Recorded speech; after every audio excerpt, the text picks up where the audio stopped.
We are live from the Finlay Hyundai Studios. It's another morning edition of The Drive here on the Fan Sports Network.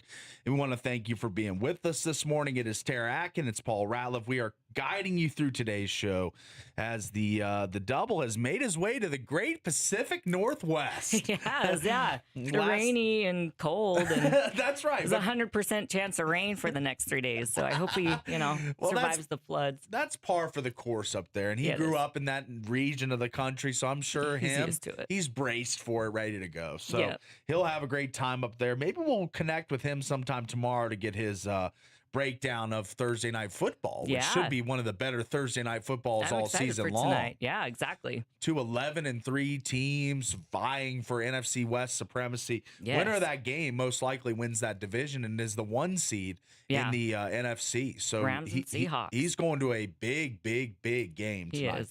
So happy for him. That's right. Lucky. We're holding it down here in the Finlay Hyundai Studios, and today's show brought to you by Coral Canyon, as celebrate Coral Canyon's 25th anniversary and play great golf for a great price. Call for tee times now, 435-688-1700. That's 435-688-1700. Also brought to you today by Zag. Protect it better. Get $20 off phone repair at the 2 St. George or Cedar City. Zag. Just mentioned the radio special. They do great stuff with us all year long. Zag been the Picks of the Week partner. Hope everyone's had a big time doing that. The grand prize or the playoff pick'em is starting. So for all those that finish first or second, hats off to you because you are competing for a really awesome grand prize package. So that is awesome. And Zago, proud partner of The Drive. So we wanted to start today's show around the cooler a little bit, around the water cooler this morning, as there was a lot of topics both locally and nationally in sports last night. And no better place to start than Region 9 basketball. Featured 2 gigantic games on the hardwood last night that had massive region championship implications.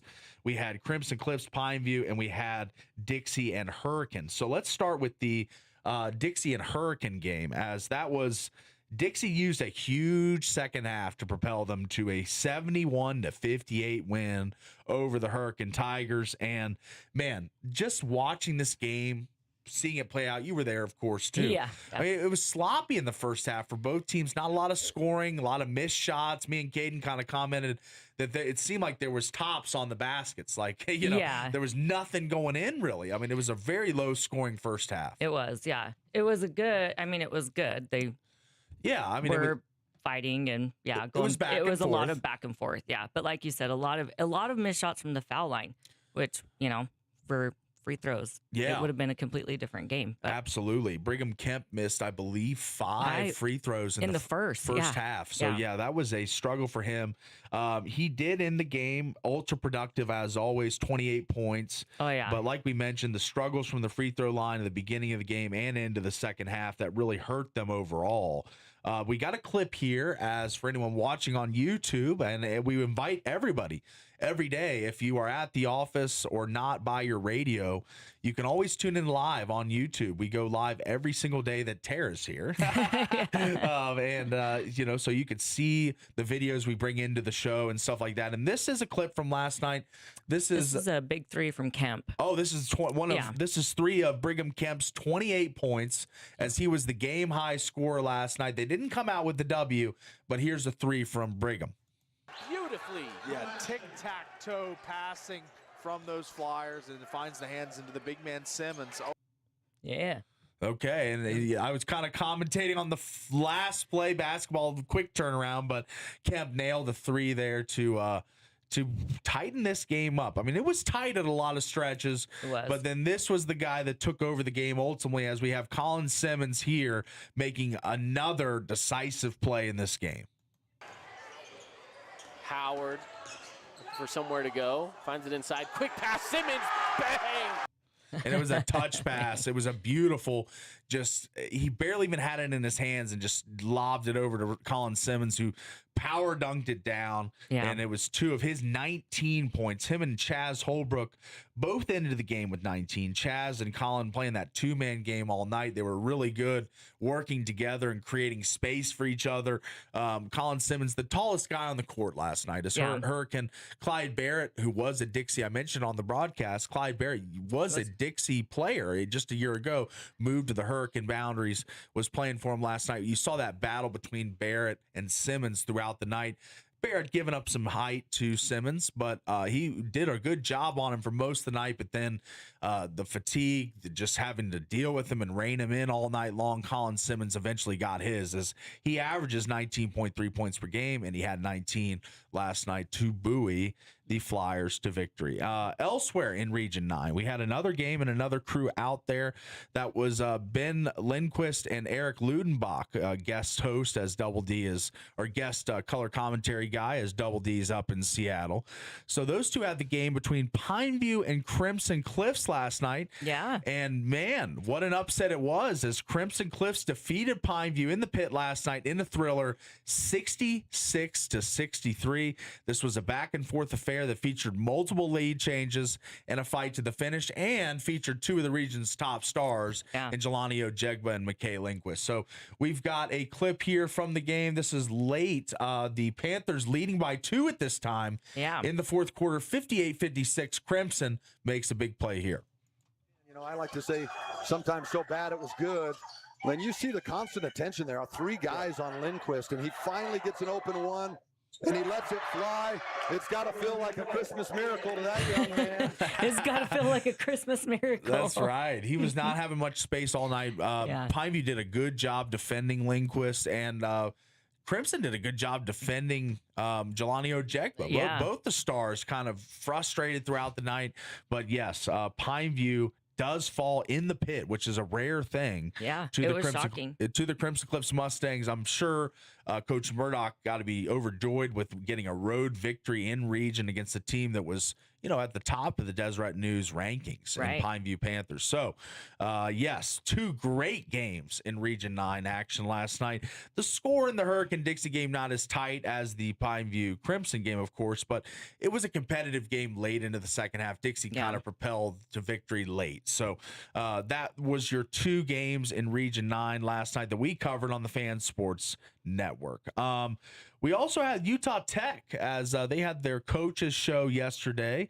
They will be traveling to Ogden to take on the 5-6 Weber State Wildcats. And it really interesting here, Coach Judkins and Rod Zundel with Madiba Wana, who had an amazing week for the Trailblazers last week, scored a ton of points, really kind of with Chance Trujillo out. He had to play more of that one spot, the lead guard position, kind of the ball handler, handling a lot of those duties.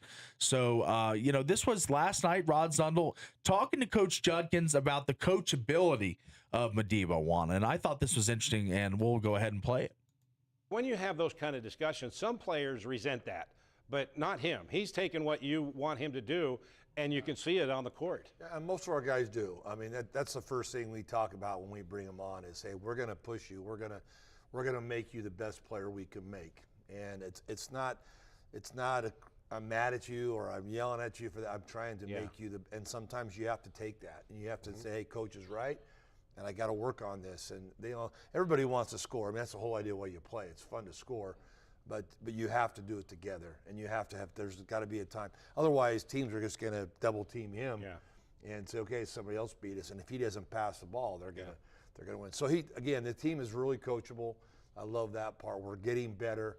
We're getting better with each other, knowing what everybody can do, what their roles are, what their strengths are, and that's what I'm trying to do with him. I'm trying to make him the best player we can make him all around, a shooter, a driver, Yeah.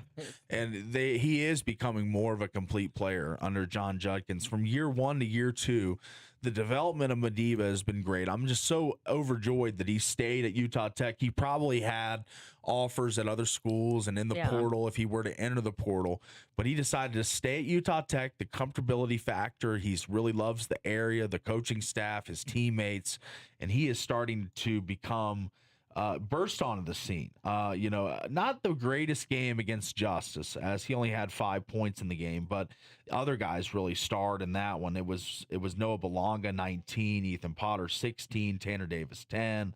There was multiple guys scoring last game out against the Justice College Lions, but the level of competition going to spike up this Saturday as Weber State, a future Big Sky opponent next year. This will be a conference game, so it'll be interesting to see how the Trailblazers come out on Saturday. And they have Chance back, don't they? They do for Saturday. So he was a former Weber State Wildcat, so he makes his homecoming.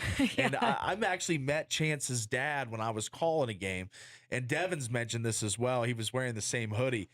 He wears his Weber State Wildcats hoodie to the Utah Tech games, and Devin asked him, "What are you doing? You need an upgrade. You need to get the Utah Tech gear. Do we need to get you a new hoodie?" Yeah. He's like, "Oh, this is all I got," and he's we got to get him something. We got to get him that Utah Tech gear so he can support Chance and the Trailblazers all year long. And I know he will. He'll be up there in Ogden this weekend as Utah Tech 6-6 travels to 5-6 Weber State.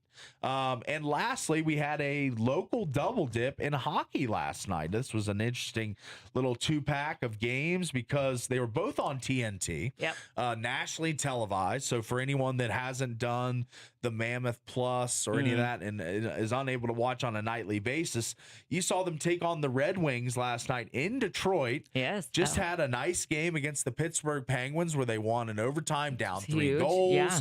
And again, keep the momentum rolling here, Tara. They win 4-1 over the Red Wings. Yep. And we've got another one here. Another one, as I like to say, as DJ Khalid would say, as Dylan Gunther. Man, this guy has been on an incendiary heater. He picks up yet another goal.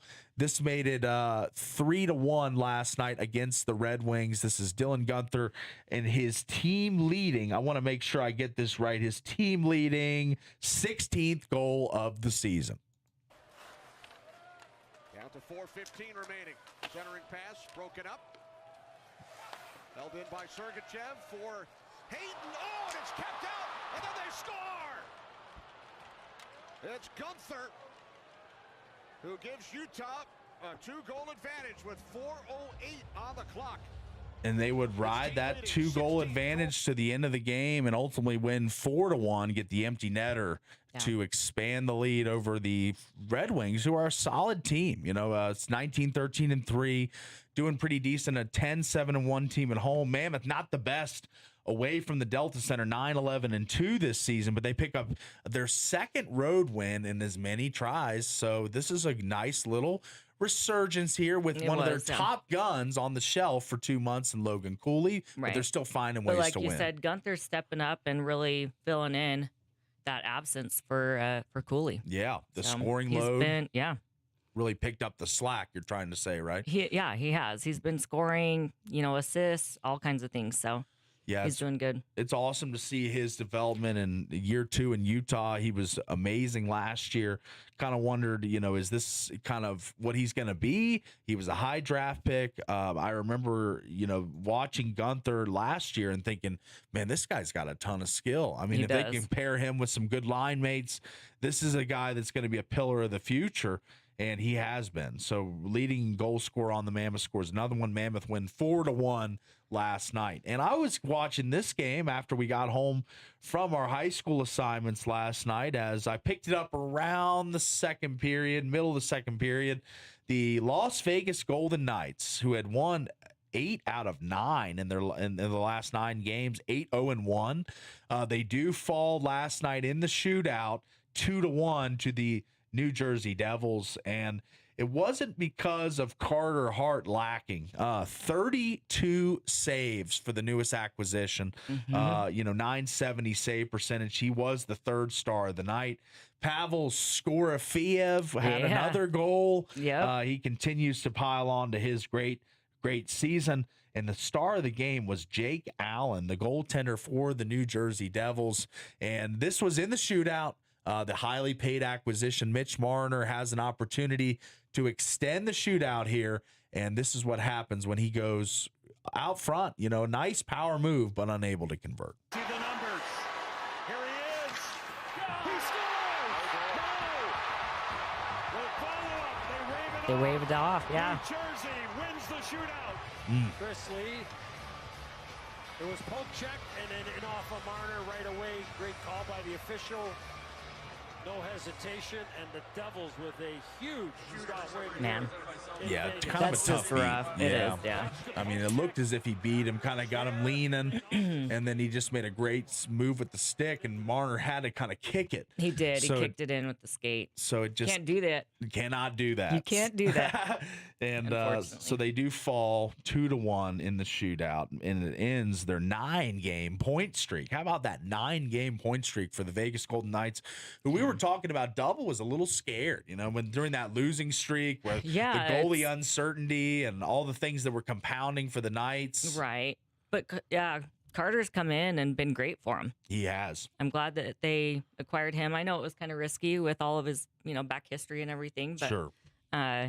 He's been doing great. I'm happy to see him back in the net and playing well. He is playing well. Kind of redemption. Yeah, redemption. Everyone, like Devin says, this is a second chance society. Yeah. We always give second chances to people and prove that they can make better way of their life and Right. better use of their life. And it looks as if Carter Hart staying the straight and narrow. You haven't heard a single PR snafu from him since they joined. And Carter Hart, again, 32 saves last night, 970 save percentage, but not enough as the Knights fall 2-1 in the shootout. So that is your Around the Water Cooler portion of the show today, and want to thank everyone for being with us. And that Around the Water Cooler brought to you by St. George Tint Shop. Make your vehicle look good, feel cooler, and protect your ride.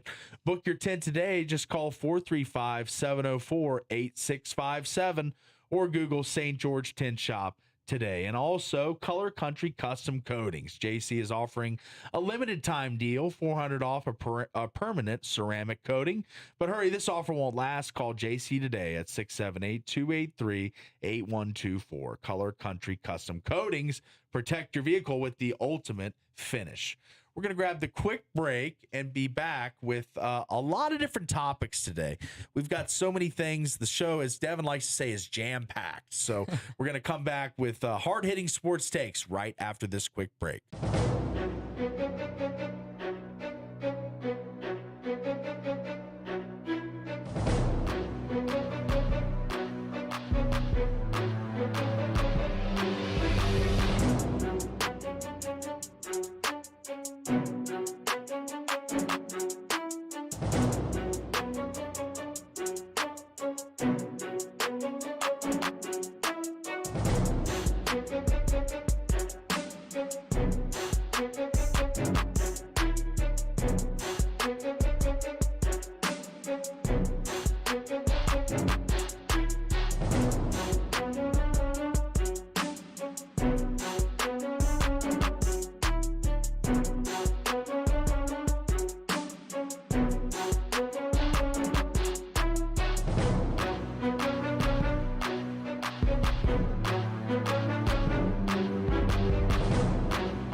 Back live from the Findlay Hyundai Studios. It's TA, it's Paulie. How we doing out there this morning? Hope everyone's having a great drive or in the office watching on YouTube, as we are live every single day bringing you the show. And today's show, speaking of the show, brought to you by Prime IV STG. To book an appointment, 435-522-5005. I know Tara has taken in Prime IV as of late. Yes. And did you get the beauty bundle? I know that's I did. I went and did the beauty bundle. Okay, that one is actually on special right now, as well as the immunity bundle. The holidays are here. Make sure you look at the glow, the weight loss prep packages, athletic performance, ultimate wellness, and the Prime holiday experience. All these bundles on sale at Prime IV STG to book an appointment. All right, let's get into a storyline I feel like that was not really tackled. We've been meaning to. We have been meaning to. We just haven't gotten to it. We have not really gotten to it. And this happened, it kind of was, I felt like it was time, but at the same time, it was surprising because like until the finality of the statement came out, and what we are referring to is Kyle Whittingham, who is the longest tenured coach in the state of Utah. He's been holding that position since 2005, 21 seasons. He retires as the program's all-time winningest coach with a record of 177-88. That's good for a 668 win percentage. He also posted an 11-6 bowl record. Utah was very good in bowl games as until late. Right. But that was kind of the staple of Whittingham, is that you win 8-9 games a year. You win your bowl game. It's a 9-10 win season, and 8 seasons with 10+ wins in 2008, 9, 15, 19, 21, 22, and 24.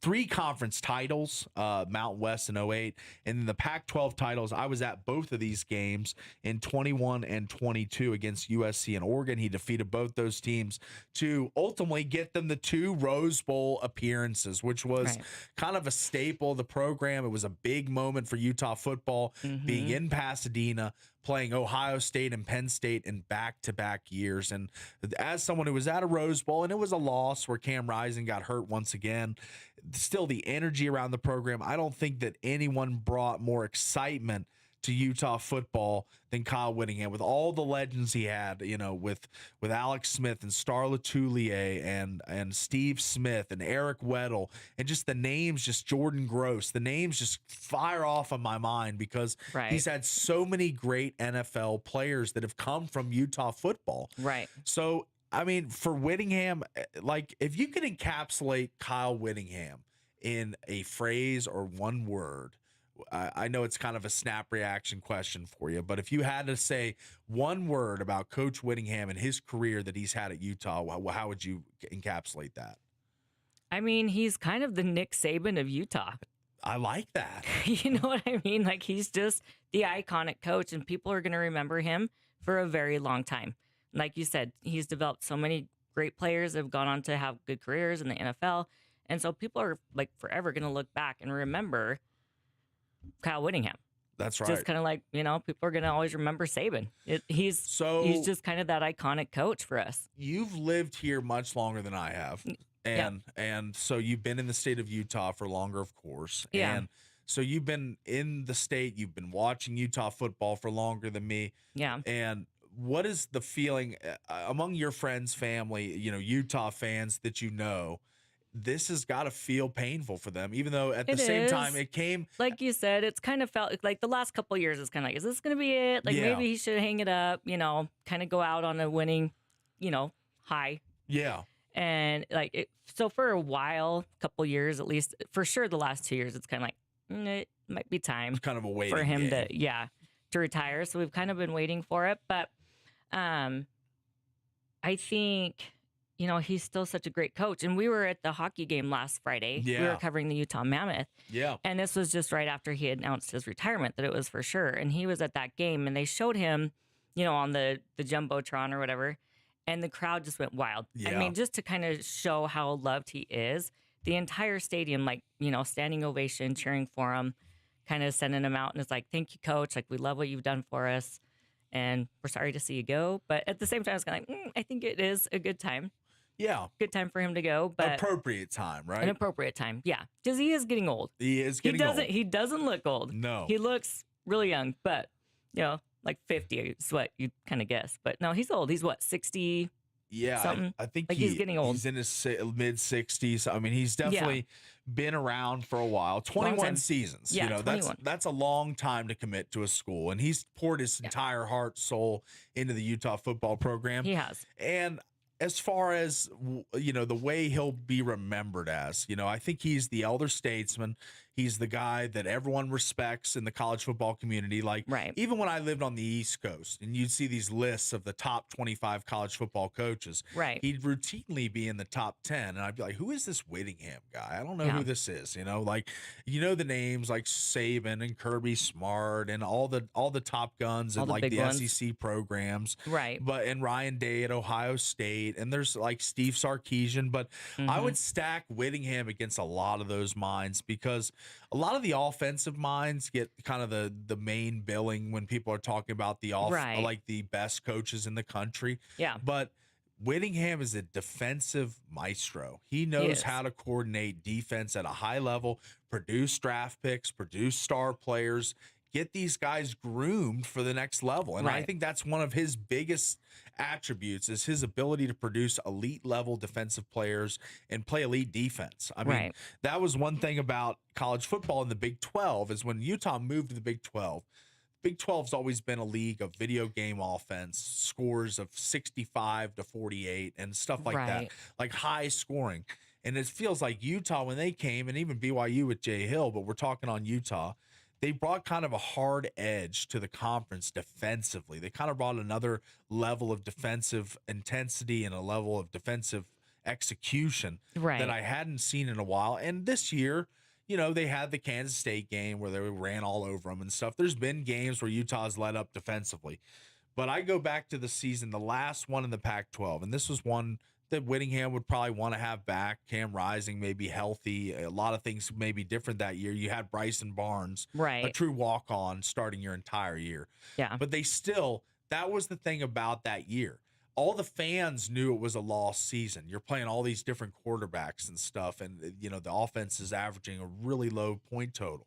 But they were still competitive in every game they played. And that's my staple. That's something that leaves and resonates with me with Kyle Whittingham, is that even when they're getting in a game where they're up against it, where they may not be as talented, they were still going to bring it. And one of his quotes was at Media Day that I went to a couple years ago when Big 12 Media Day was in Las Vegas. He said, when you play us, you better strap it up. Yeah, you better be strap ready. The helmet up, both sides, wear your mouthpiece, because they were physical. That was the brand of football that Utah played. And this was a nice little clip here. This kind of shows the other side of Kyle Whittingham. This was Joel Klatt on a podcast talking about his interaction with Whittingham.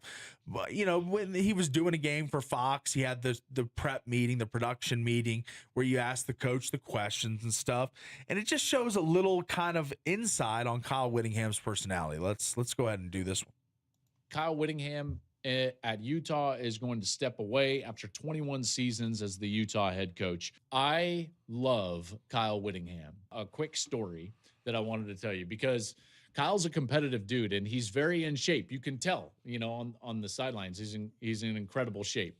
I have a Peloton bike, and I like to ride the Peloton bike fairly hard. So I'm competitive with it. And I can get up there and post some decent numbers. Okay, let me just say that.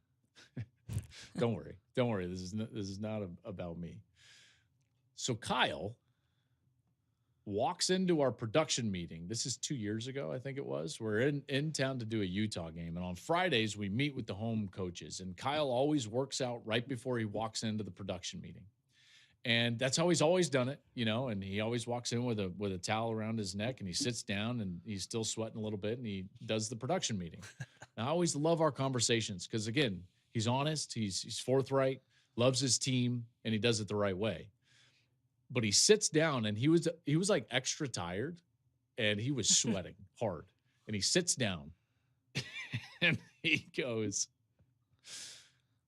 I just kicked your ass on the Peloton. He stared right at me. Jeez, dude. And of course, great. my whole crew's That is amazing because Peloton, I actually did some research and I wasn't really aware of the Peloton. I know some friends that have them and stuff like that, but I didn't know that everyone's like times. Yeah, you and can post your scores times and everything. Okay, Yeah, so like nationwide, it gets all over. So he literally looked up Joel Klatt, saw where his scores were, Win kicked his butt, and it was like, let me get higher than this, and then go into the production into the meeting with him. Yeah, but you know, so great. Just a little top tweets on Kyle Whittingham too. I've seen some good tweets. Bill Snyder and Kyle Whittingham are 1A and 1B of coaches that casual college football fans do not respect anywhere near enough. And that encapsulates him as well. He's not out there in the public. He's not a very brash personality. He's not a guy that's going to be perceived as a dirty or greasy recruiter, even when the NIL wasn't a thing. Like Joel Klatt said, he did everything the right way. He did. And he left Utah in a better place than when he found it. That's a big thing with coaches because I think coaches that come in and change stuff and then ultimately flame out and leave the program in a worse spot than when they got there, set athletic departments back years. Like I think all that's happened under Utah and Whittingham has been positive for their revenue, for their fan engagement, for their sellouts at Rice Eccles.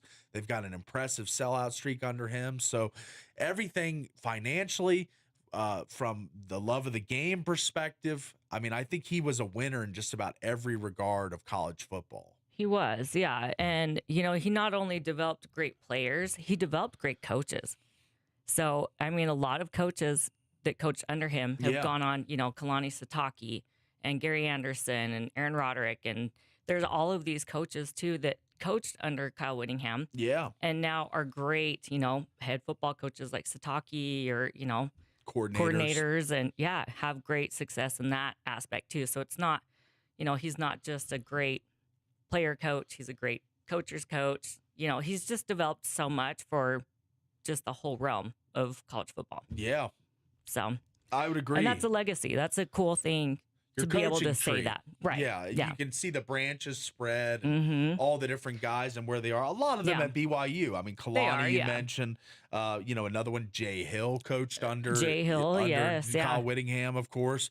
So it's really, you know, his tentacles and his arms in college football spread far and wide. So he leaves a lasting impact on not only the Beehive State, but the entire college football community as Kyle Whittingham calls it quits after 21 seasons. And now that leaves you thinking, what's next? Right. You know, the head coach in waiting has been named for years now. So this doesn't come as a surprise. No. He's just been promoted to the role now that Whittingham has called it quits. And Morgan Scalley will be the new head man for Utah football, the defensive coordinator, the last however many years. It seems like he's been there forever with Kyle Whittingham. So he knows the program inside and out. He's going to be a really beneficial force on this program. I think he's a young guy, brings a lot of energy. So KSL Sports, Christian Cox joined Jake and Ben on KSL to kind of talk about what's next for Utah and what they can expect under new head coach Morgan Scalley. Who's he going to hire? Who's he going to retain? Who are going to be his leaders? Because the leaders are the difference. What are your expectations for Morgan? Yeah, listen, complicated, right? As you look at the new way of NIL and money, I think job number one is done for Morgan is he has funding, a different way of looking at how you fund things. I'm just more interested, Ben, in who's he going to hire? Who's he going to retain? Who are going to be his leaders? Because the leaders are the difference.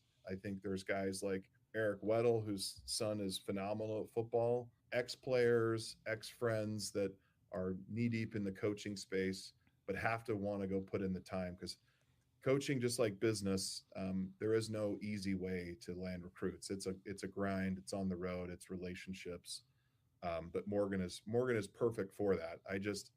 It's just hard to fill the shoes of a great like Kyle Whittingham, and that'll be his challenge.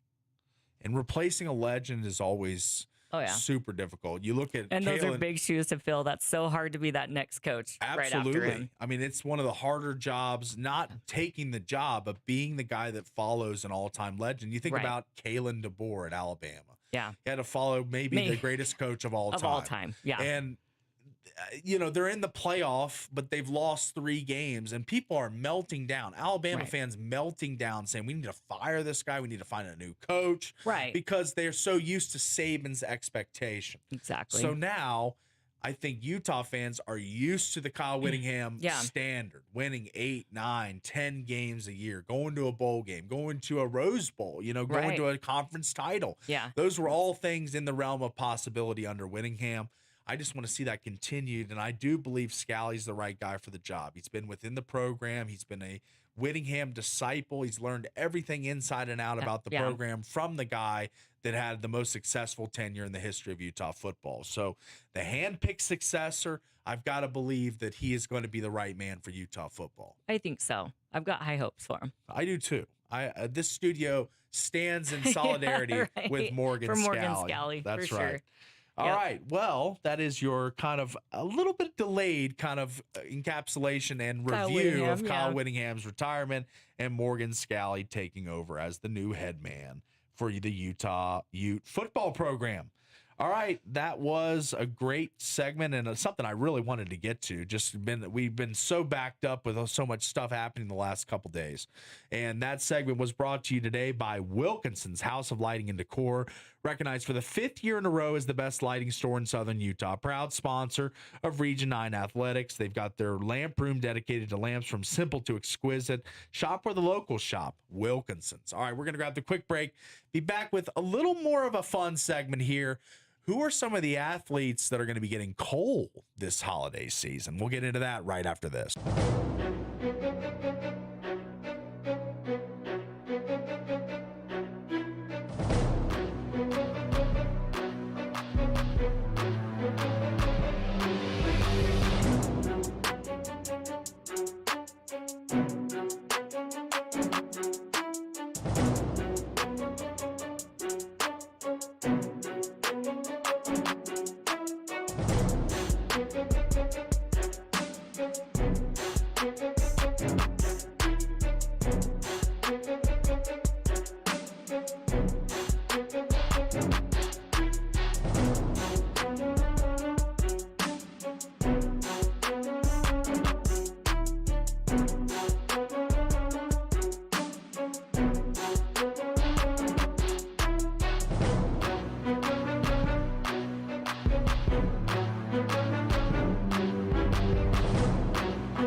Back live here from the Finlay Hyundai Studios. It's been a lively show. Got into the Whittingham discussion. Morgan Scally, the succession plan for Utah football, and now we're going to get into a fun one here as what athletes and figures in sports, because they can be coaches, execs, whoever you want to go after here, deserve a lump of coal in that stocking this holiday season. So let's get into it as man, I think this is the really low-hanging fruit one here. I'm gonna go first. This is the easy one. Yes, it is. Okay. Because humility is a big thing in sports. There's obviously a lot of guys that are really good at a game, and you're playing a game and trying to win the Heisman. And I think once I say Heisman, a lot of people know where I'm going here. But I'm gonna go Diego Pavia is gonna get a big lump this year because he had an amazing season. Probably had the best season in Vanderbilt football in a long. I don't probably even, history. Yeah. I would argue history. Yeah. They were 14th ranked, probably 2 spots out of the playoff.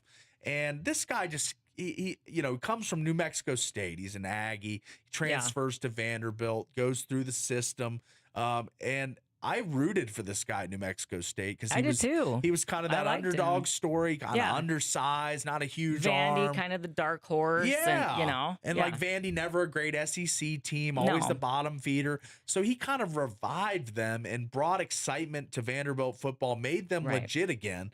But the reason he gets coal here is because the Heisman ceremony, Fernando Mendoza was the clear-cut guy. He closed on the books at minus 1,200. It was a sure thing he was going to win. And I don't know if anyone in Pavia's camp didn't relay that to him, that it was pretty much a done deal. They didn't see the signs, apparently. I don't know. Indiana beat Ohio State. It was set in stone. It was. There was no more question. delay or hesitancy about who was going to win in my mind. I even said when you were gone, I told Devin I would do the show for free for 2 weeks if someone else won it other than Mendoza, because I just thought, wow. I mean, this guy's won the first Big Ten title for Indiana since 1945. And I understand if Vanderbilt would have made the playoff, that would have been a massive story as well, but they were just on the outside looking in. So that's what I thought of his Heisman candidacy, just on the outside looking in. He was probably going to finish number 2, where he did. And the votes were 639 to 183. So it wasn't not even close. Right. So why he gets the lump of coal is he went to the club the night of losing the Heisman and gets the LED boards to say F Indiana and F the voters and all this stuff.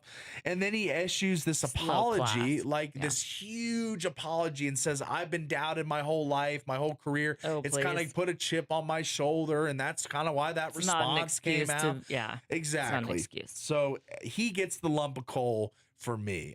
He's the number one. He gets the biggest chunk from the Grinch's stash or whatever of coal. Okay. So I'm going to go with Diego Pavia, number 1 guy receiving coal this season in college football. He gets the main stash, huh? Maybe he'll invite you over for a barbecue later then. That's you guys can grill up some steaks or something over all that coal. Well, I don't know. He might be busy. He's applying for another year of eligibility. So he might be working out and getting ready for next season. Maybe. Oh, geez. Hopefully not at this point, because I've kind of lost my luster on Diego Pavia. He's going to receive coal for me. So who you got as your first recipient of a chunk of coal? I'm going with Lane Kiffin. Oh, okay. I like this one. I'm still bitter that he left Ole Miss. And I'm really hoping to see them make a late run into the playoffs, just as, to give Lane the middle finger. And you did. Screw you. You picked, did you pick Ole Miss to go pretty deep in our brackets? Yeah. You're kind of feeling that feel-good story. Yeah, because I think they kind of feel the same way. The players and everything, it's like, really, you're going to just leave us when we're in the playoffs, and you just left a wake behind them. Right. All this problems and staff shuffling and right. players right wondering who's going to be calling the plays. And exactly. Yeah, it's a terrible look for Lane Kiffin, and he did what was best for him. He was looking out for number 1 all the way. And he always has. Yeah. At Tennessee, at USC, Raiders, at the Raiders. He is actually, it doesn't matter. He's been a thorn in your side as a Raiders and Tennessee fan. 2 of his worst tenures as a coach. He screwed over my Raiders. He screwed over my Vols. Cole's like, I can't. Yeah, so that adds to it too. He's getting Cole. He's getting Cole. He's getting a nice chunk from Tara. Yeah, Okay. right. All right. So that's your first guy, Lane Kiffin. So for me, the second one, I gotta go. And it's hard because this is kind of one where I twist, it's kind of twisting the knife in these guys a little bit. But the guy that deserves a nice present in his stocking is Michael Jordan because he called these guys out. Yeah. But the guys that need to be called out, and he said it and on an NBA on NBC interview with Mike Tirico, he said, well, it shouldn't be needed first and foremost. And he's referring to load management. It's the dumbest, the load management. For all the viewers at home, I've ever Tara heard. Yeah. definitely takes the load management seriously. Right, yeah. So Michael Jordan said in an interview, he said, I never wanted to miss a game because it was an opportunity to prove. It was something that I felt the fans are there to watch me play. I want to impress that guy on the way up to the top as well. Who probably worked his butt off to get a ticket or get money to buy the ticket. So he is for the fans and load management. And that's why all these guys, Joel Embiid, Kawhi Leonard, LeBron James has been out on the shelf quite a bit this season. And these guys are fully healthy. I don't understand. Like, it's an 82-game season. You know who else plays an 82-game season? The NHL. Yeah. They're hitting everybody every second of the. You got to be looking over your shoulder every time to see if someone's coming for you. Yeah. You got to watch your blind side always. And they're bruised and battered way more. I know All the the time. NBA is a physical game, but not like hockey. Not like that. So 82 games, I don't buy that excuse because the other league that competes directly with you in the winter season plays 82 and gets hit and battered and bruised a ton. So for all the load management people, whether that be Kawhi, who's kind of become the poster boy, I want to say Brad Beal, who's a Clipper now, hasn't played but 20 games this year, 15 games. So, a lot of guys taking advantage of load management. And Which is just dumb. And I got to say, every single stock, I'm just going to run down the line, put one in each. In each stocking, because all those guys You're getting paid millions of dollars and you're going to just sit out because you're maybe a little bit sore or something. Imagine you're going to an NBA game. You buy expensive tickets. This NBA to Cup go and in watch. Vegas or whatever. You want to go see Steph Curry or Kevin Durant. You want to see the stars of the game. LeBron James, Kawhi Leonard, Joel Embiid, these superstars. Victor Wembanyama, who had some injuries and was out for legitimate reasons. Right. But there are a lot of guys that are not out for legitimate reasons. It's just because I'm just not feeling it today. I just want to preserve my body for the playoffs. Time of the month. Take some Midol and get your butt back on the court. I do the Midol. I hate to watch you play. Yeah. You're so dumb. And that's what Jordan's echoing. So Jordan gets a present. All the load management guys get a lump of coal from Paul. So where are you going next, buddy? You're up here as you've got a full slate of people, whoever you want to take down right now with a lump of coal. Got to go with Tua. Tua. All right. He's just been horrible this year. Well, not just this year, but a lot of years. And it's like, I saw something yesterday that like the New York Jets, they haven't had a single interception all year, their defense. Yeah. And they're like, how have you not had an interception? You've played Tua twice. And at the Monday night game, it was the first quarter, and he threw an interception. I was like, yep, there's the Tua we know and love. That's right. Already, And his stats, when you look at the 20 touchdowns, you're like 20 touchdowns. Yeah. Well, that's pretty good. 15 interceptions. I mean, wow. Yeah, that is it's not good. That's a lot of pickles. So not good. A lot of pickles on his sandwich this season. As Tua's been struggling and he has been benched. I agree. He probably deserves a lump of coal for his... Not because he's a bad guy. I think Tua's a good guy, just bad performance all the way around, So I think that he deserves a lump of coal. You are correct, Tara. I think so. All right. Yeah. I got one more. Okay. And I've actually sat in this guy's suite before, so I'm very sad that I have to take him down here. But I'm going to go with Mark Davis. Mark Davis deserves a lump of coal for me because it seems like the Raiders have legitimately no plan. Yeah. I think and good teams. You got to add Pete Carroll and Geno into that. We'll throw them all in. Let's do a community one. Those. Okay. Yeah. We'll do a community one for the Raiders. But I think the guy that owns it deserves the biggest chunk. lump of coal, because realistically he's the one at the top making the decisions. And I know, you know, it might not be him that's making the football decisions, but he pays the people that make the football decisions. So at some point the well is poisoned. The evaluation staff, you know, the coaches, who is it? I mean, a lot of people saying Pete Carroll lost his fastball.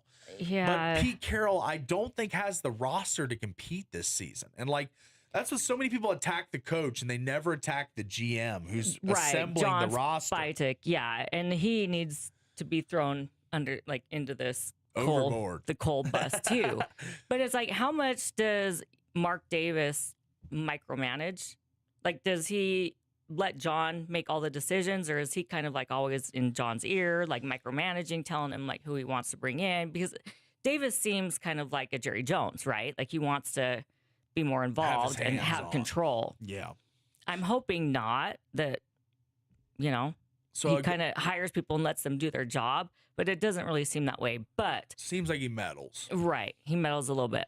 And there's been one constant since he took over. Yeah. So bad coaches.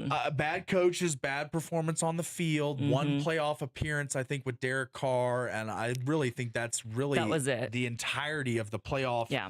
I'm going to check that just to make sure. But I know they made the playoff with, you know, Derek Carr at the helm that one season. They lost to the Bengals in the playoffs. Yep.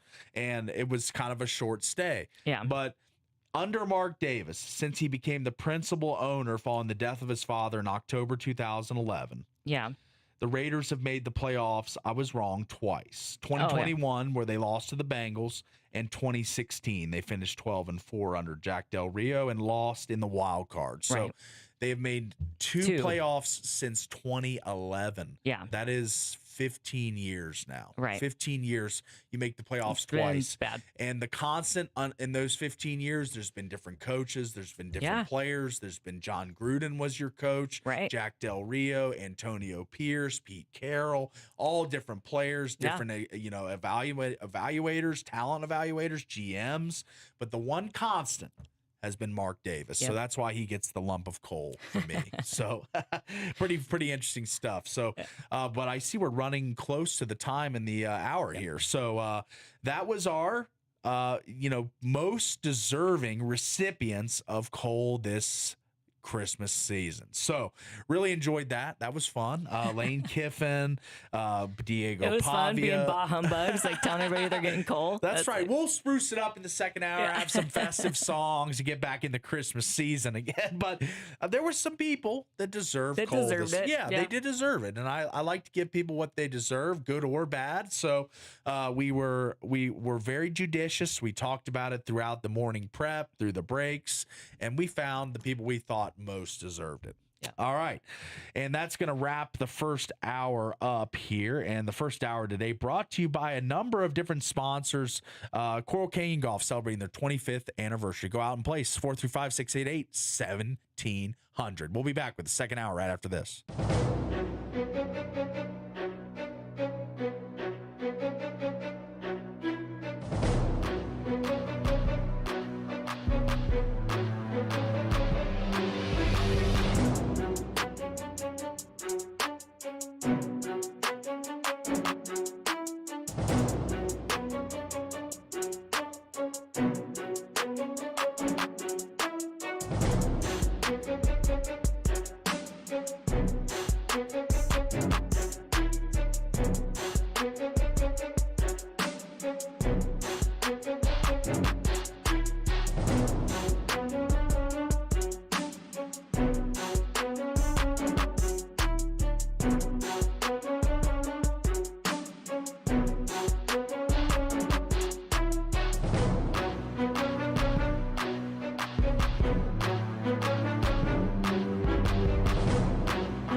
Merry Christmas to everybody out there, as we're going to get into a holiday edition of Would You Rather, and it is brought to you today by Game Day Men's Health. Reclaim your game, as the double always says, as they've got TRT replacement therapy, peptides, the all kinds of wellness things in a man cave environment. You're going to want to get down there.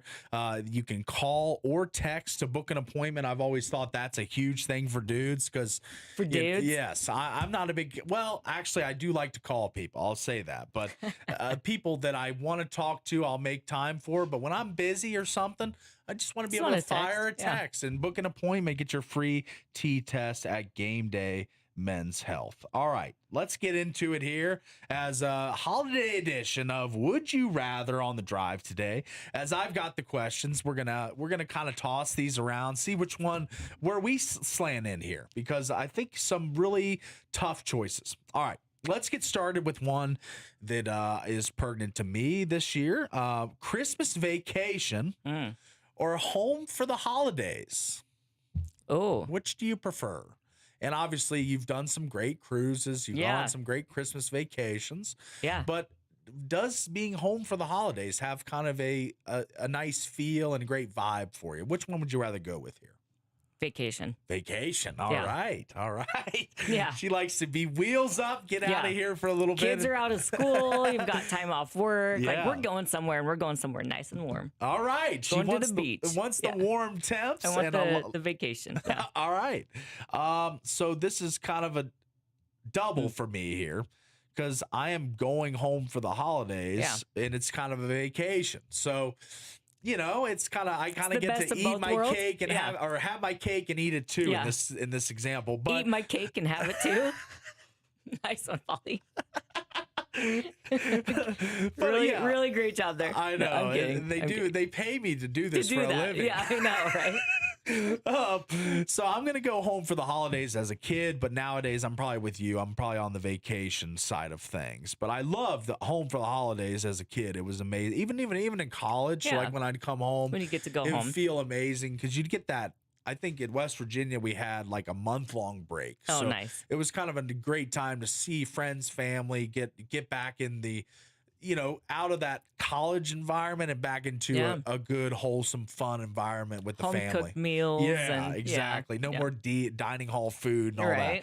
And, not much has changed, because I'm not eating that great out here. I don't cook a lot at home, so I'm going to come home to some amazing meals. Good food. All right, speaking of meals, this was kind of a topic of contention on the show come Thanksgiving time, but would it be for you and your family ham, prime rib, or turkey for Christmas dinner? Okay, it was contention because nobody has ham for Thanksgiving. That's why we have you here. You point out when I'm an idiot. I like ham. I mean, ham's kind of the staple for Christmas, but I really like the idea of prime rib. Yeah. I'm going with that. I think I'm with you on that. I think we've always done ham, but I'm like, prime rib would be great. A smoked prime rib or something like that. Just amazing. Just sounds so good right now. I think that does sound number one for me as well. So we agree on that one. We're changing that Christmas tradition. It's prime rib from like here on out. Everybody out there listening, text the text line 435-990-9950. Ham, prime rib, which is a new option that we've kind of thrown in the mix, or turkey for you for Christmas dinner. I'm really wondering where everyone stands. I know, like you say, ham's kind of the staple, kind of the hallmark of Christmas. Not really Thanksgiving, as I found out when I took it number one in the food draft. But prime rib could be a nice wild card. Get a nice medium rare prime rib, and it could be great. Now we're talking. Yeah. All right, let's go to a sports one here, as Christmas Day is a big day for sports, coincidentally, as the NBA and the NFL have games. So for you, are you watching the NBA, which used to hold Christmas down? It used to be the NBA day. Yeah, it's kind of like the Thanksgiving football. That's right. But now the NFL has shoehorned their way in. They're on Netflix now. They're broadcasting, I believe, 3 games on Christmas Day. NFL or NBA on Christmas for you? I know this is kind of a rhetorical. This is no question. NFL. Okay, you're in on NFL. All right. I'm not watching load management on Christmas Day. Well, the ones out there playing the games decided to not participate in load management. The load management you can see when they pan to the benches. I know, right? Yeah, I'm not watching that. It's NFL. Maybe they'll 100%. wear some ugly sweaters or to get in theme for load management that day. They can have a sweater that says, I love load management with a nice tree on there or something. You know, just. Or I'm a big wimp. I'm a big, like, weenie. With a big Christmas light on there or something. Just light them up because they need to be acknowledged for missing. And to skip a Christmas Day game, I mean, that's like the one day like everybody's watching in the NBA world. Right. So. No, NFL 100%. I'm going NFL as well. All right. Decorating the tree or baking Christmas treats. Oh, no. You got to do both. No, just one. This is my game. I'm the captain. Okay, now. wow. All right. It's your ship. Okay, I'm going to go with Christmas treats then.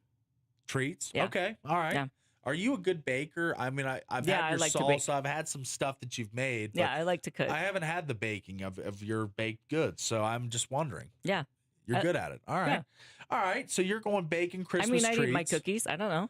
I've never had one, so I can't say, but I assume they're very good, as everything else has been good.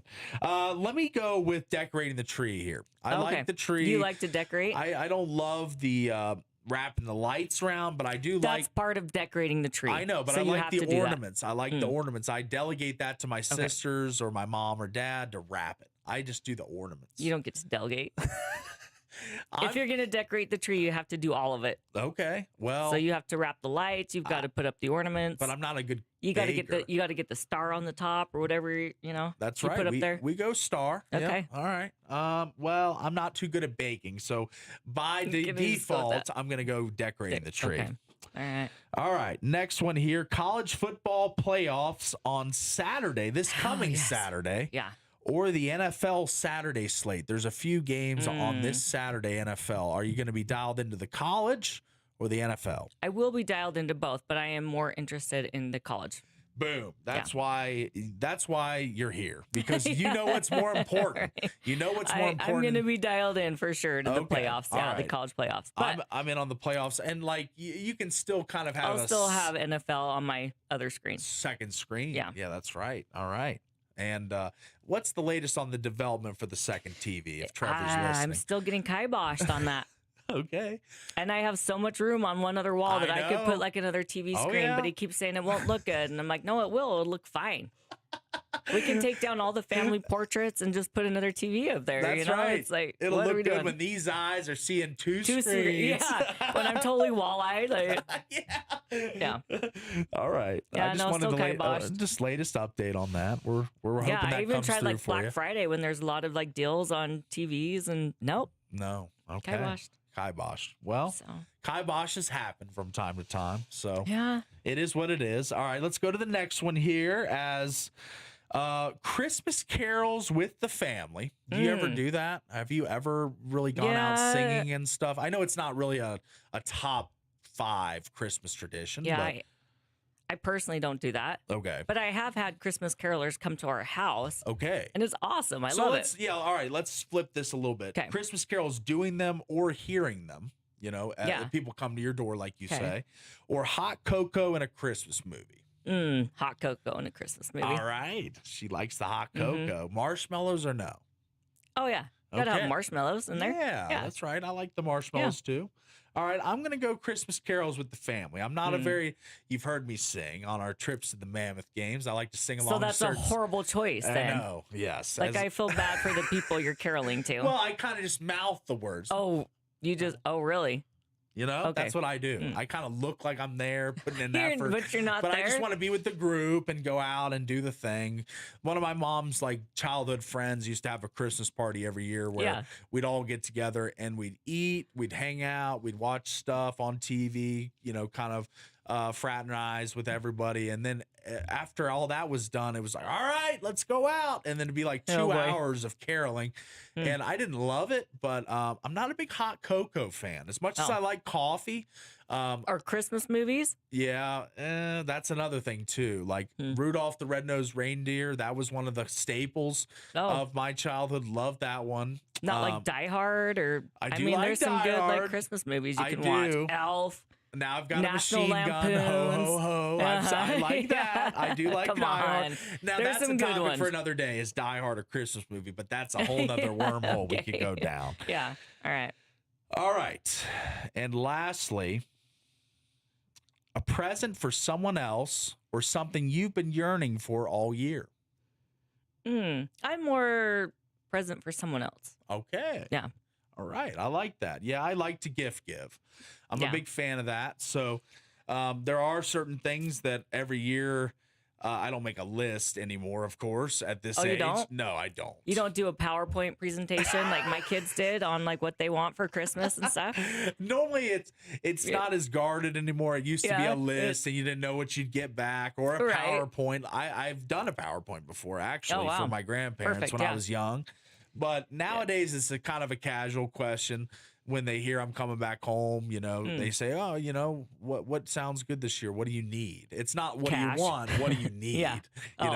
It's more of it's cash. Like I think I told them like one of those Norelco, because I'm kind of sick of shaving with the razor. So I want to go with the Norelco. And I said that and a laptop. And I'm just throwing the bait out there, hoping for the best. And I hope I get one or the other. Yeah. And it used to be a detailed list when I was younger, bullet points with, sizing, the color, everything. Oh, my kids even gave me the links. Oh, the links. Yeah. Oh, wow. Made it easier for you. Oh, they did. Like a whole PowerPoint presentation. And I saw the PowerPoint. I did. I sent it to you. Yeah. It was impressive. It was. I give them credit for that. That's right. They were trying to get a new member of the fammy, a cat into the house. Yeah. So there was a lot of good stuff. Which in that Trevor video. immediately kiboshed. He likes to kibosh things. So no kitty cat for my kids this Christmas. Kitty cat. But that is a good question. A present for yourself that you yearn for, or to give to someone else. And that'll be the one we end the Would You Rather Holiday Edition with this morning, as we are riding along on the drive today. As you can tell, if you've been listening all show or watching on YouTube, we do not have Double D. He is in Seattle, the great Pacific Northwest. Missing him, but we're missing him, and we're gonna. Well, I won't welcome him back until, let's see, the 29th. Yeah, when you get back. It'll be a long stretch for me without the D-man. I'm going to miss him. Yeah. But I know he's having a great amount of fun up there with Boston, preparing for really one of the biggest games in the NFL all season long. I'm excited for this game, and now they've got the 12th man there, the Double D. That's right. The Rams have no idea what they're walking into. That's right. They don't have. It's going to be a good game the tonight. Decibel level's going to be higher with him in there. Yeah. All right, let's take the break, and we'll be back with more hard-hitting sports stakes right after this.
Stop it.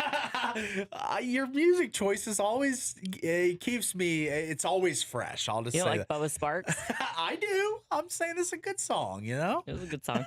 We are having a great time here in the Findlay Hyundai Studios. Another edition of The Drive is about an hour and 15 minutes through. We only got 45 more minutes to stuff in as much content as we can. And this second hour today brought to you by Coral Canyon Golf Course. Celebrate Coral Canyon's 25th anniversary. Play great golf for a great price. Call for tee times 435-688-1700. That's 435-688-1700. Go see a good friend of the show, Marco Leone, who we're still trying to link up with. I'm still working and planting seeds there. Devin said he talked to him. Yeah. And said, he's willing, receptive.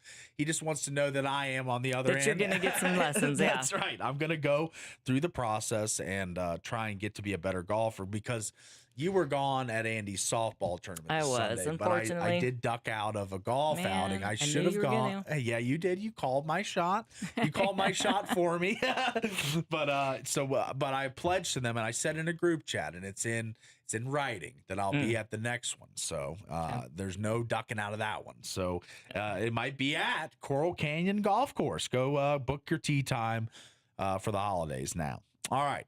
Let's go to another topic here. I haven't talked a lot of NFL today, as the NFL season almost coming to a close.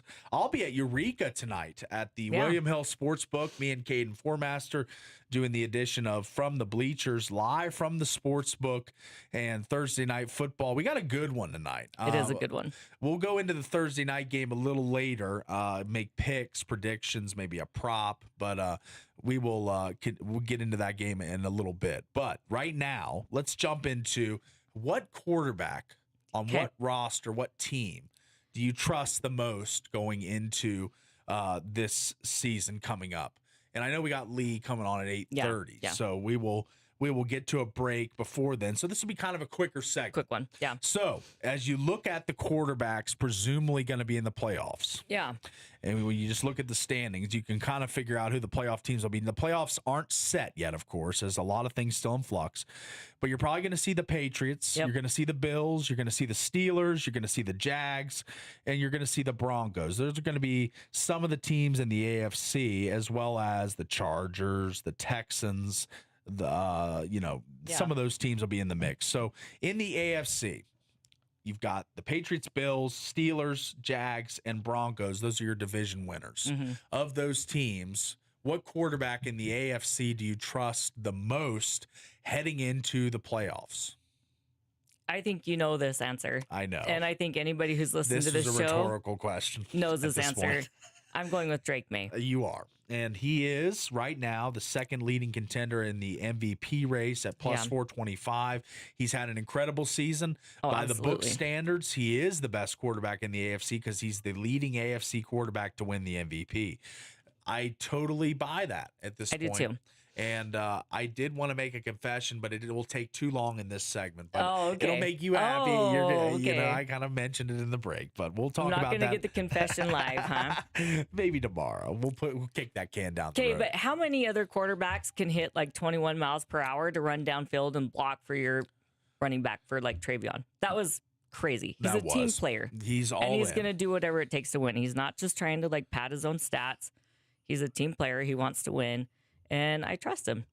You trust him? Yeah. Okay. So you trust him to carry the Patriots all the way to the Super Bowl and maybe win. Maybe win it. That's your AFC quarterback you trust the most. Yeah. I'm going to go in the same division. I'm going to go with Josh Allen. Ooh, I feel like the way he's been playing the last 5 weeks or so, the ability for him to be down 21-0 to these same Patriots come all the way back and win the game was a crazy game the road. I just think Josh Allen has the ability to put his cape on and be Superman when he needs to be.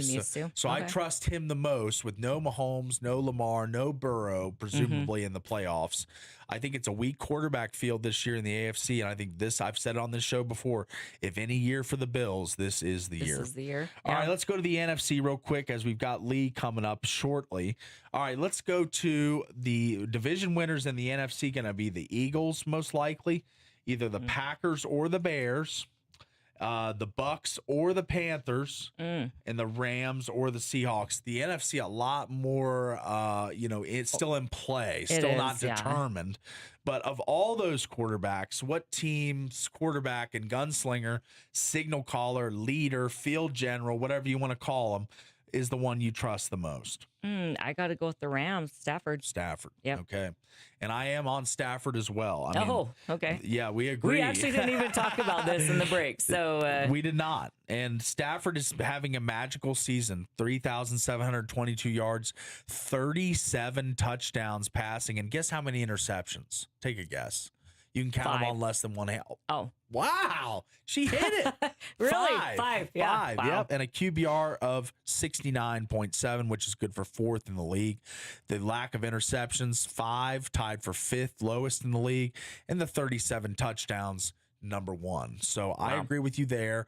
Much to the Double's dismay, he was probably hoping we'd say Sam Darnold, but Sam Darnold has had the propensity to throw up on himself in big games. We saw last year against the Lions. They lost that regular season finale to get the 1 seed. Then they lost to these Rams in the first round of the playoffs. So I can't put my trust in him yet, in Darnold, even though he's 11-3 and the Seahawks are surging.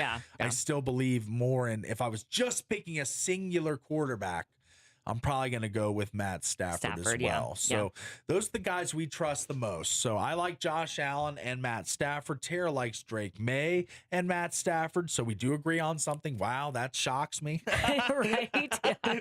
That is actually shocking. It is. Especially it really where is. we didn't even collaborate or talk about this. That's right. We just kind of ended up on the same ones. So that is interesting because it's been kind of an up and down year for quarterback play. I feel like with Mahomes being out for the season, Lamar missing multiple games, Burrow missing multiple games. Yeah. A lot of the top quarterbacks have not really played a great season. Even Purdy. I mean, a lot of our top quarterbacks have been out. Yeah. So it's been a weird season. Some of the NFC gunslingers as well. Dak's having a good year, but the Cowboys are not. No. Jalen Hurts, the Eagles are having a decent season, but he is not. No. Caleb Williams having a decent year, but not an elite year. I don't trust him. Jordan Love, same thing. I don't trust him. Baker Mayfield, Bryce Young, I'm sorry. I don't trust them. Yeah. So when it really boils down, like, who is the elder statesman, the guy that's done it before? Matt Stafford's won a Super Bowl. Right. He's played in big games. He was in a big game last year. He lost to the Eagles in the divisional round of the playoffs in the snow in a tight game. Right. That was the tightest game the Eagles played all postseason was against the Rams. Yep. They blew out the Commanders in the championship game. They blew out the Chiefs in the Super Bowl. The closest, most competitive game given to them last year was these Rams. Yep. So I believe in Stafford. I'm with you. I'm literally in cohesion with you on this one, which is rare. So it is. Matt Stafford is probably going to win the MVP as well. That's pretty much sewn up at this point. I think if Drake May would have been able to come back, if he would have been able to get that win against the Bills, it would have been a lot more competitive. Huge, But now, showing on DraftKings Sportsbook, it looks like Matt Stafford is minus 300, 3-1 to win the MVP. And I think was May like plus 1,500 or something. 425. Less than 5-1. Okay. But, so he is going to be the second. He's going to probably be the runner-up in the voting, which is an amazing year for a guy in year 2. I mean, that is sensational. And someone in this studio called it. I don't know who it was. Was it? I can't find them. Sorry. I'll have to look later. Right here. That's right. Right there. Mm-hmm. All right. We've got Lee Sterling coming up to pick winners for you in a big slate of games from coming up this weekend. He's going to pick from the college football playoff games, do some local ones as well. I'll give you the slate of games he's going to pick from. The Utah State versus Washington State game, the BYU Georgia Tech, the Utah Nebraska, Alabama Oklahoma, Texas A&M Miami, and UNLV and Ohio will be the slate for this week for Lee Sterling, who's been picking at a hot rate this season. He's really been doing well in the college game, the NFL. If you want to jump on board, ParamountSports.com, and he'll be with us coming out of this break. So it's been a fun show today. Love the content. It's been really flying by as we're deep into the second hour now. And let's get to let's see. Wanted to thank some quick sponsors as well before we get to the break. St. George Tint Shop. Make your vehicle look good, feel cooler, and protect your ride. Book your tint today.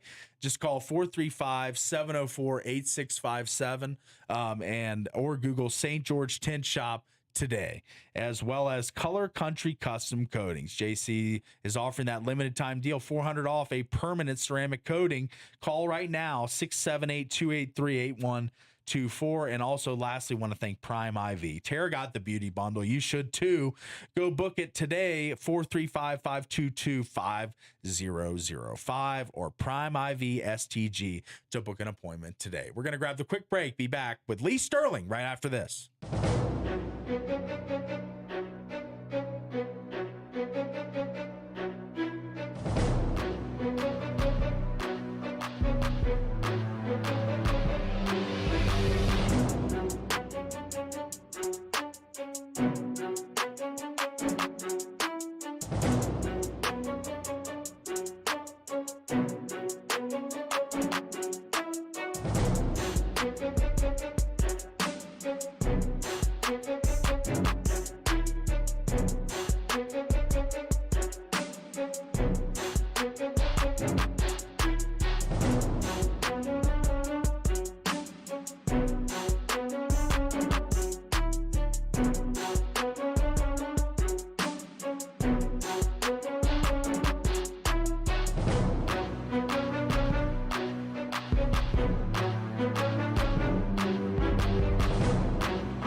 Live from the Finlay Hyundai Studios. There you go, Tara. The music selection, great today. And another thing that's great today is that we have none other than the picking maestro himself, Mr. Lee Sterling, ParamountSports.com. And Lee, how we doing today, my friend? I'm great. Love this time of year, and family and friends, go to a lot of parties. Actually, it's my birthday on the 29th, so Oh, wow. celebrate that. Got my daughter flying in from New York City tomorrow, so going to spend a couple weeks, decompress, and this will be our last segment until the Thursday before the Super Bowl. So want to have some fun today, and then you and your families and all the listeners out there. I just want to do it beforehand. Wish them a happy, healthy, and a safe holiday.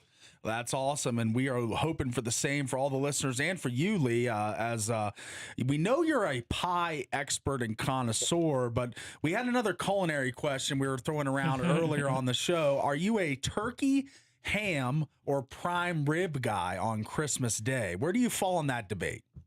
So we actually only do turkey. That's it. So we have so many other side dishes, the sweet potato pie, the mashed potatoes. We probably have 5 different types of vegetables, and then all the pies. So we just do turkey here. So, but usually, remember my birthday's the 29th. I go to my favorite restaurant called Christie's, and I get the prime rib there. So that's partially one of the reasons they know that I'm saving it up. I'm going to have it a month later. So that's what we do. And if you've ever come to Miami, you got to go to this restaurant called Christie's. So it's an old school, like my dad and my dad was a dentist, all his defense attorney buddies used to go to this restaurant.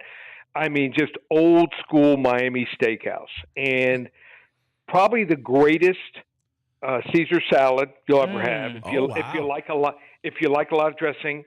So their favorite, I mean, the meats are all great, and I get the prime rib. But start off with a Caesar salad, then we go into the jumbo shrimp cocktail. Oh yeah, the shrimp are probably the biggest I've ever seen anywhere.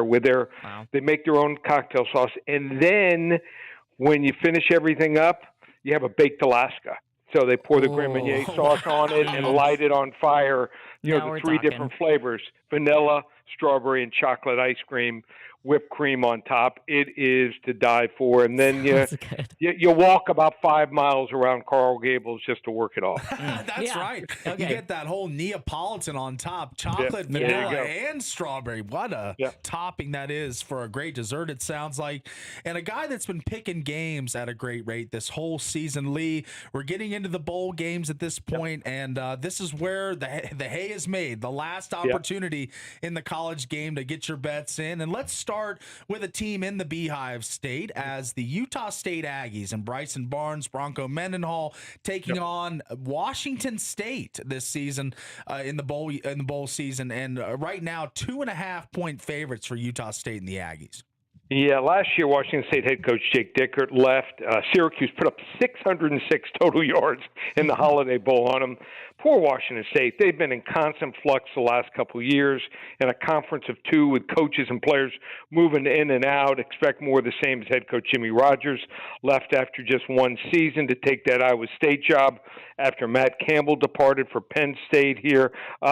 These teams also played last year.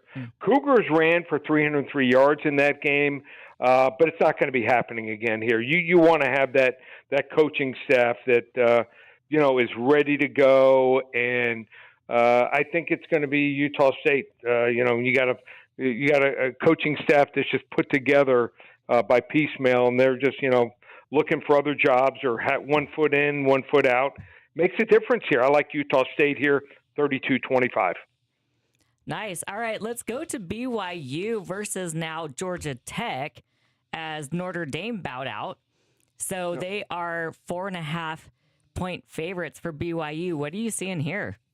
Yeah, so BYU is just one of these teams that can beat teams better, that they're better than, but they just couldn't beat Texas Tech, and there's no shame in that. So I think their defense is going to suffocate Georgia Tech. Georgia Tech can't throw the ball consistently enough. They're in the bottom 25 there, and BYU pretty much does everything well enough, and also special teams also could be the difference here also. So I like BYU. Sometimes you got to lay it, even if you want to play it here in a bowl game.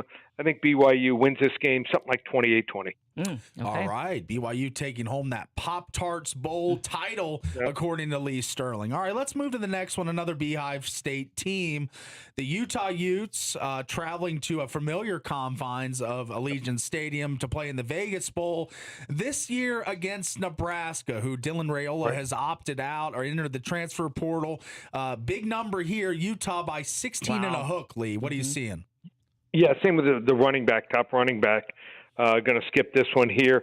16.5 is a lot. I know all, the talk about, Whittingham stepping down and win one for the coach. But 16.5 points. I mean, it's not like they're playing a MAC school. I mean, this is a Big Ten school that's held their own in a lot of big games. Haven't won many big games against top 25 opponents, but 16.5 is a lot here. I just think that might be a little bit too heavy here. Not going to play Nebraska to win the game, but I think Utah wins this game something like 31-20. Wow. All right. Okay. Yep. Let's move to Alabama versus Oklahoma. Now, Lee, I am the only one in our college football bracket that took Alabama to win over Oklahoma. So, what are you seeing for this game? Well, Give me good news, Lee. Give me good news. I can't stand with you here. Oh, so dang it. the line is flipped around. Oklahoma's now. Alabama went from a 1-point favorite yesterday to now Oklahoma's a 1.5-point favorite. I told everyone a couple weeks ago that Georgia was going to dominate the game and win by double digits. They sure did that. I don't know if Alabama has recovered mentally. Their offensive line giving up 10 sacks in the last 3 games. Alabama's quarterback, Ty Simpson, bad back, hasn't been the same here. OU, great special teams. Best kicker in the country here in Tate Sandell. He's money anywhere from 65 yards in here. And I think you go with the better defense, the home team, and the better special teams. Oklahoma's going to win for a third straight time over Alabama. Dang it. Down goes Bama here. Sorry. 24-20. That's all right. I risked it for the biscuit. She did risk it. She went against the grain. She's going Bama. Lee's going Oklahoma. And we got another college football playoff game on your slate to pick here, Lee. And this one, a team from the Sunshine State, ACC, almost left out of the playoff completely. Miami travels to Kyle Field. Texas A&M laying 3 and a hook here. Lee, who do you see in this one? So I think some of the things, you first look at the game, you're like, okay, well, Miami's going to have a tough time. Well, they got a lucky early start, 11 a.m., think that helps them. I think also the fact they played there in 2022, and they win that game, and it was a 6-point game. They lost with not Dick Van Dyke, Tyler Van Dyke at quarterback. So not Dick Van Dyke. Dick probably would have fared better. I mean, they had delay of games. I mean, legal procedures all over the field. Now they got Carson Beck. I mean, the guy's won a national title with Georgia. He's played in some of the biggest and toughest venues. He's not going to be intimidated. I mean, Texas A&M left tackles talking smack to Ruben Bain. I mean, are you kidding me? You don't want to rile this guy up. Marcel Reed has looked mortal last couple games against South Carolina in the first half and against Texas. I think the blueprint's out there how to stop him. And Carson Beck, last 4 games, 11 touchdowns, 1 interception. I think they got the best player on the field here. Malichi Toney had 84 passes thrown to him, hasn't dropped a pass. They have him now running reverses. They have him in the Wildcat throwing the ball. He actually had to play quarterback his senior year when the starting quarterback got hurt, led him to a state title.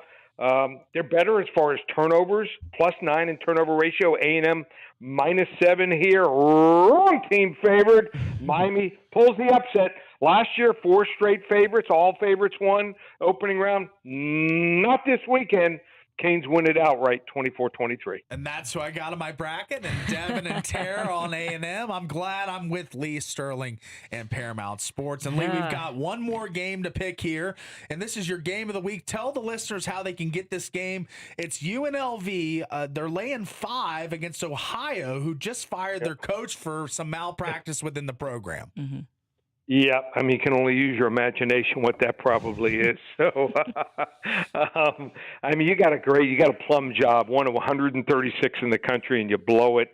Ohio and Michigan, it looks like possibly there's a second Sabo going to be fired there over the bow. But this is a great game here. I mean, these two teams they got a lot of high-octane scoring here. Ohio has a quarterback and a running back, probably the best in the MAC. UNLV can score. The question is, can they defend? You want to get this game for free? I love one side here. Be one of the first 5 callers. Call 800-400-9741. Again, the number, 800-400-9741. You want to get UNLV and Ohio on me. And what a weekend this is. We have our NFL Game of the Year goes this weekend, this Sunday. Also a 40 to 50 unit max wager in college football. We're 74-31 on these 40 to 50 unit max wagers. Have 2 of them going this weekend. You want to hop on board? Just one place, ParamountSports.com. ParamountSports.com. Got to get on board as the college football playoffs ensue this weekend and the NFL playoffs through the Super Bowl. You want to be riding with Lee Sterling and Paramount Sports. They're the best. All right, Lee, it's been a great time having you. We had a lot of fun. We'll reconnect come Super Bowl time. And one more, this is kind of a napkin agreement you and Double D have. Yep. He's not here, That's but true. let me do it on his behalf. Who do you got tonight in tonight's big Thursday night football tilt? Yeah, so I favor Seattle here. Whoa. I know that the Rams have dominated, recent history, but a lot of that was with Pete Carroll, and he probably should have retired long time ago. So Agreed. I think this is a great situational play for Seattle. I think they were sleepwalking against Indianapolis last week. No one knew what to expect. It's going to help out, their opponents going down the road that they saw that. But Seattle was looking forward to this game. They were peeking ahead. Let's be honest here.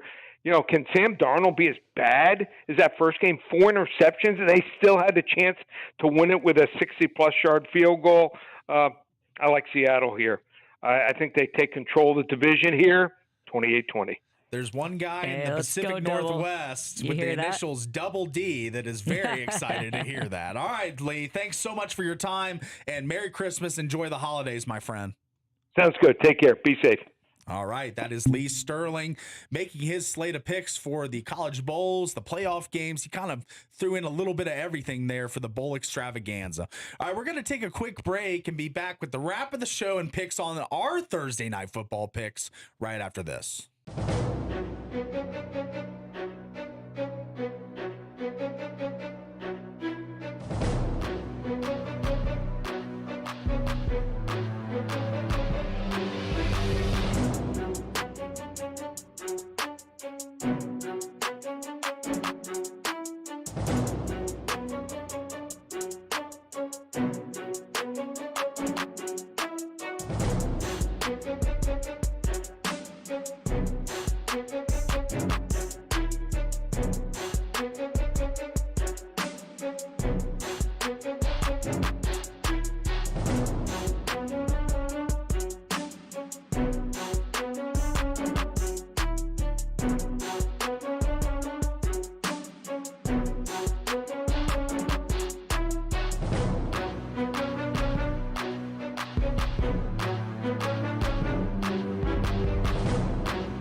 Final segment of the show today on The Drive. Enjoyed all the time we've had, and Lee Sterling, great guest there to wrap the show, and it has been quite the day. Talked a lot of stuff, talked Kyle Whittingham, the succession plan at Utah, talked to athletes and prominent figures in sports that deserve a lump of coal.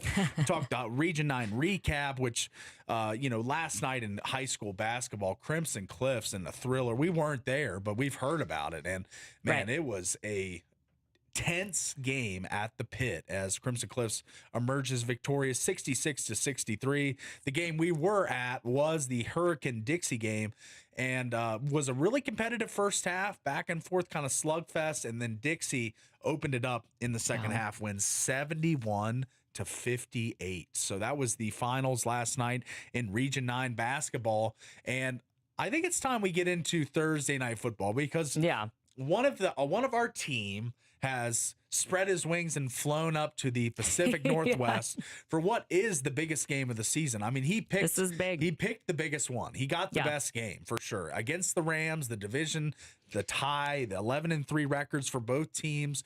Lee mentioned it. How can Darnold play worse? 4 interceptions in LA in the last time out, and Seattle had a kick at the end to win it, and they just missed the kick. But will Seattle triumph tonight at home? That is the question. We'll do our picks last, but let's start with a touchdown score for either team in this game. Who do you think is going to find the end zone for the Seahawks or the Rams? Just one, and I'm going to write these down actually. Because I like to document as.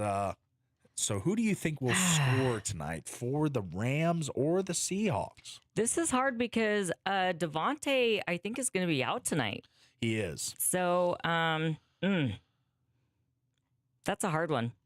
He's usually like my go-to, but Devontae, who was a member of your fantasy team this season. Yeah. That's right. I mean, he still is. Yeah, but he's on the shelf right now. But no, he's on the shelf. So, all right. I like that. I don't know. You tell me, who are you going with? I'll go.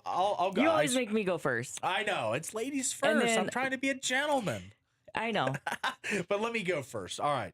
So for the Seahawks, I got a score for both teams, actually. I think I got one for both because I think this will be a little more high scoring than the first affair between these two teams. I think Puka Nacua, who's been hot as fire, the BYU product, I think he's going to score a touchdown for the Rams. As far as the Seahawks go. Not in Jigba or?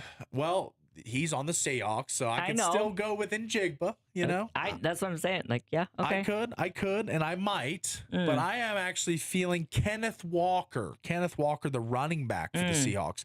I think they're going to pound it in when they get in the red zone. It's been Charbonnet, it's been Walker, it's been both of them this season, but I think those are my guys, Puka Nacua and Kenneth Walker for their respective squads. Who do you got? I'm going to go with Njigba. All right, you like Njigba. All right. All right. I like that. He's got, all right. Are you Matthew McConaughey now or something? he's got I am. That's from Dazed and Confused, isn't it? Yeah, that's just that's a McConaughey. Yeah. That's his thing. All right, so you're going with Njigba. JSN, as they call him. And I'm going to go with Kenneth Walker and Puka Nacua. All right, so now let's go into the picks for the game. Well, the over-under. Let me get you the total in this game, as probably going to be more high scoring I'd expect in the first affair. Yeah, but over-under is 42. 42. That's low. That's low. Give me the over. Give me that over. Give you the over, huh? Yeah, I'm going over. I think there's going to be more scoring than the first affair. I agree. He's calling. The double is calling right now. We are going to get our correspondent in the Pacific Northwest as we're patching him in right now up in the great Northwest in the rainy Seattle conditions. How are we doing this morning, buddy? Oh, buddy, just getting going, man. Just waking up. Good morning. A little sleepless in Seattle. Late night getting in last night. Just literally rolling out of bed, about to start the day. It's game day, baby. No, we're all fired up. Get that jersey on, baby. I know you're ready to go. We're giving our picks, our anytime touchdown scores, and our plays on the total tonight. So I figure that you're going to be at the game. We'd get your boots on the ground perspective from Seattle. So let me get all three of those things. Do your winner last, which I already know who you're going with. But give me your anytime touchdown score for either team, your over under 42.5, 42, and your winner for tonight's game. Yeah, I think anytime touchdown. Give me Blake Corum for the Rams, and I'll take Rashid Shaheed for the Seahawks. Oh, big play! Yeah, 9 catches, and I can't remember, like a buck 80 or buck 90 the last 2 weeks. He started to kind of really step up as the true number 2 in Seattle behind Jackson Smith and Jigba. I think he's getting more comfortable, with the playbook and his teammates since getting traded from the Saints. So yeah, I'm gonna go with the odds there and take a couple guys. Corum's getting a lot more reps lately, and I do think they're gonna try to stay committed to the run a little bit more. Yeah. So I think those are my sneaky anytime touchdowns, buddy. I mean, aside from the obvious ones, because you really don't know who you can trust other than JSN and Puka, right? But the odds are not great on those guys. Yeah. So, and then over under 42.5. I actually asked my son this on the plane ride last night, and he's like, "Ooh, that's a tough one." I mean, we all know it was 21-19 the first meeting, so shade under that 41 down in LA. But I do think the rainy conditions might be a factor, but I don't think that Sammy Darnold's going to turn the ball over 4 times. That's not going to happen tonight. So I'm going over slightly on that number. I think there's going to be some big plays, maybe a defensive touchdown or a pick 6 or something to help me get over 42. All right, I'm on the over 42 as well. So now let's get your pick, the much-awaited pick that we all know the answer to, but let's just set it in stone here. Who you got tonight? Well, I'm nervous. I'm not gonna lie. The Rams are really good. They're 11-3 for a reason. They beat us once already. We didn't play great last week against the Colts, so I'm nervous. But you're right. I never pick against my Seahawks. Give me the Hawks. 24-20. Go Hawks. Go Hawks. Yeah. That's right. I got to take Seattle in Seattle, buddy. Yeah, you got to do what's best for you. And there's the screech. You got to fly. He's got to fly. He's going to spread his wings and fly. Did you go to the battle at Seattle yet? And was that last? That's tomorrow night. That's tomorrow. I'm sorry. So no, we literally landed last night about 1 a.m. So we're just getting up, just getting going. We haven't done anything except take a taxi to the hotel at this point in time. All right. Well, glad you made it safe, though. Taxi anymore. Well, we're glad. Thanks for holding down. Thanks for holding down the fort. I'm sure we can do a little recap tomorrow. Have a little bit more detail on how life's living in Seattle tomorrow. Oh yeah, that's right, buddy. We can't wait. We want to get you on tomorrow morning. Well, it's appointment listening, win or lose. I mean, you'll be in high spirits if they win, but if they lose, we could get an honest breakdown from you as well as someone being at the game. But enjoy the game, buddy. You in Boston, have a great time. Hope it's not too wet out there, but the 12s love the rain because it helps the home field advantage. That's what it's like playing up in Lumen Field. Double D gonna enjoy the game. Have a good night, buddy. We're looking forward to you getting back. Okay, guys. Talk to you later. All righty. That is Double D joining us, making his picks on the game. So now what's left in the final minute is we make our picks. Did you say over under? I said over. You said over. So we're all three on the over. Yeah. Devin is on Rashid Shaheed and Blake Corum. You're on JSN. Yeah. And I am on Kenneth Walker and Puka Nacua. So now it's time to make our picks. Okay. It is time right now. Spread is 1.5. It doesn't really matter. This is really a pick 'em. So who do you got tonight to win the game? I'm so sorry, Devin, but I'm going with the Rams. Oh, no. Good thing you didn't do it while he was on the line. I know, yeah. I probably would have been fired. Okay. No, I'm going to ride with my buddy. Yeah. I'm going to go Okay. with the Seahawks. I All don't right. see Darnold having that bad of a game again. I mean, Yeah. 4 interceptions. He totally threw up on himself. But if he's able to have a good game tonight. But I don't think he's eating mom's spaghetti tonight. He's going to be fine. Who said mom's spaghetti's going to make you sick? It had to Like have been the something 8 Mile? bad. Like gas station sushi or 8 something? Mile. Dude, Oh, I never missed mind. the reference. Yeah, you Oh, missed no, it. It's sorry. fine. All right. We're having a good day, though. It's been a fun show. Yeah, I miss references every day. But for Tara Akin, for Devin Dixon on the line, for myself, we'll see you tomorrow on a Feel Good Friday from the Findlay Hyundai Studios.